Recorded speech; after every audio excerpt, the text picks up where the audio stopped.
Jamb 2010 Economics Past question number 12 says, one of the assumptions of ordinal utility theory is that we have to look at what ordinal utility theory says.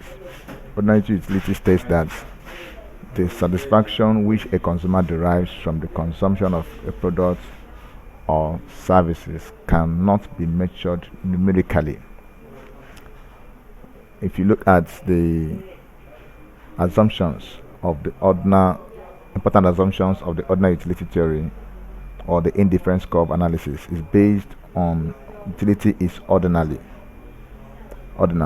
Utility cannot be measured cardinally. Rational behavior of number 2. Rational behavior of the consumer. It is assumed that individuals are rational in making decisions from their expenditures on consumer goods.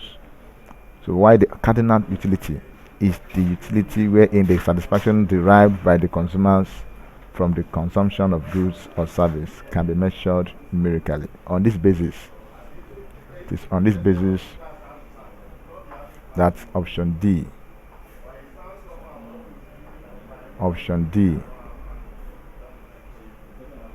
is the correct option, which says satisfaction is measurable.